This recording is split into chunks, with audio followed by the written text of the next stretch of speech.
Hey guys, so it's been a really long time since I've posted a video, but I've got something really cool today. So I'm gonna break it out of the box and show you guys what I got going on.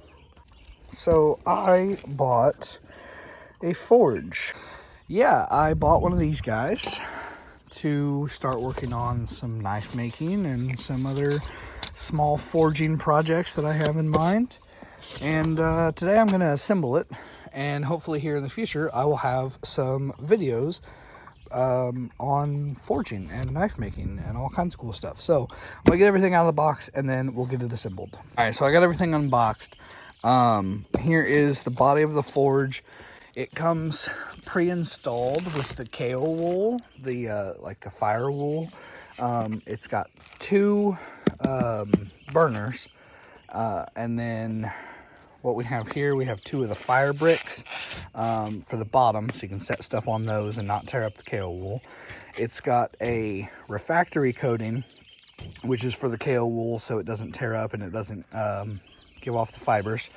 And then this is some extra KO wool that you wrap around your burners so they stay in place and don't lose any excess heat.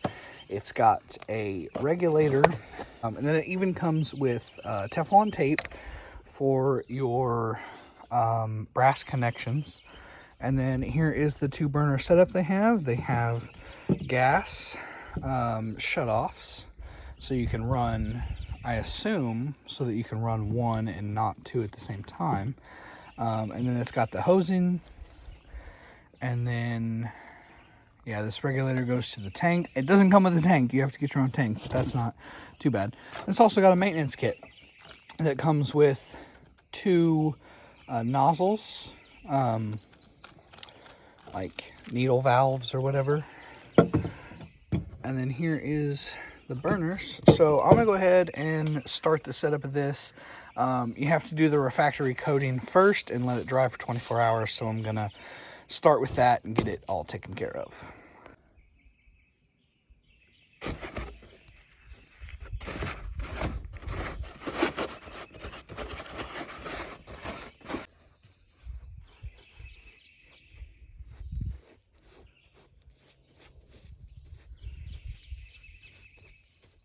So the instructions tell you to use a brush to assist with putting this on, but a lot of the videos that I've watched on this say that it's just easiest to use your hands, and I seem to agree.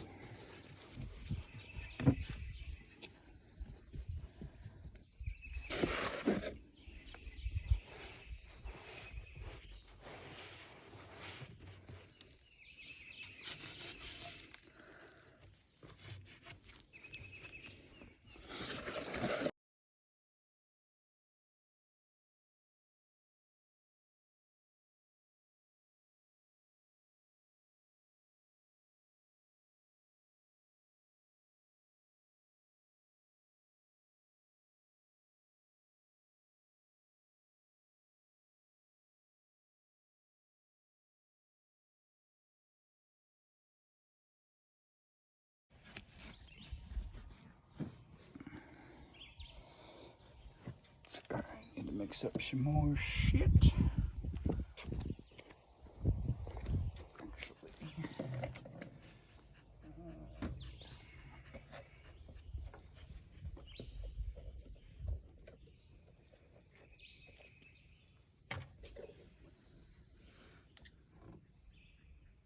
Oh, that's nice.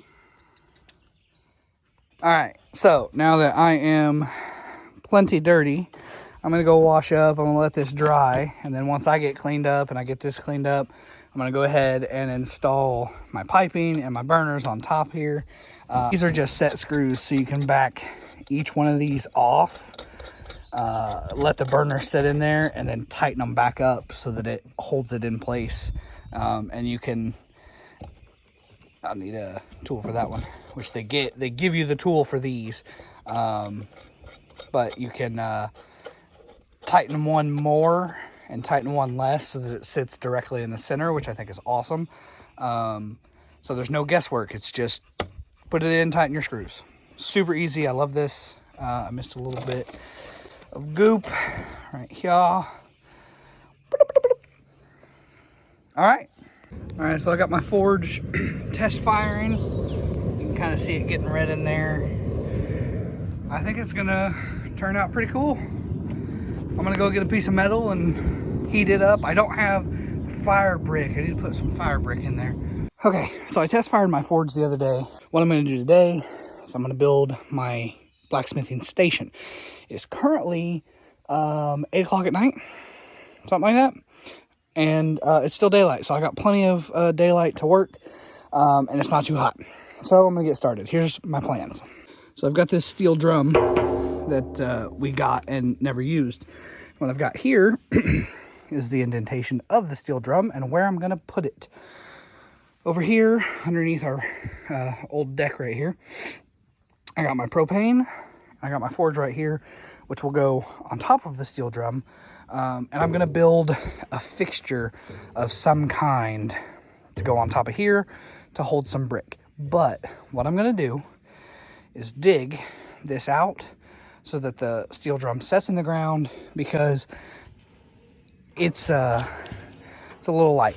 So I'm gonna set it down in the ground so that it has a little more stableness side to side, and then I can put more weight on top of it and not have to worry. Now, yes, it'll eventually rust out. I can get these in town, so don't have to worry about that. They're easy for me to get. All right, now that's a hole. Here's all my mud. I'm gonna toss a little bit back in because it's a little deeper on this side than it is on that side. So I'm gonna toss a little bit back in on this side, back it all down, and then throw the barrel in there. I went ahead and kind of sealed around it with some clay. When that dries, it's gonna form a nice brick-like bond. So now what I've got, I went ahead and set this up. This is only temporary until I get the metal to build a top for this and build a little shelf. And then I'm gonna build this up. This is a backsplash because I have deck over here that I don't want to catch on fire.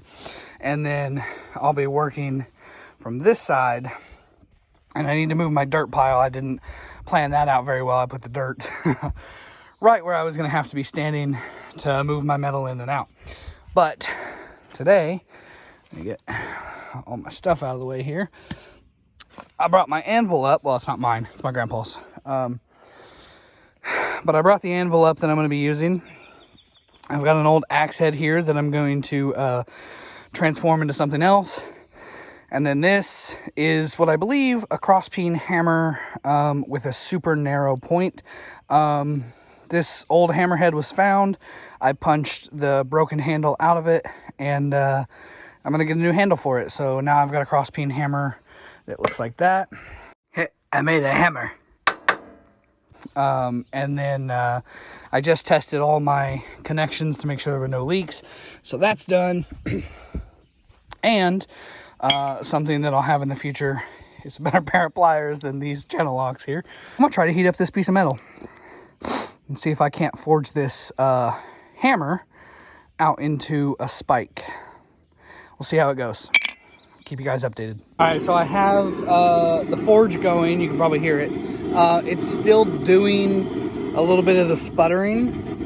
And I read that that was normal for like the first few fires. So I'm just gonna keep an eye on it. I got it dialed in, set where I want it. I got my piece of metal in there, heating up. So we're just gonna get after it. I'll show you guys when I pull it out of the forge how red it is.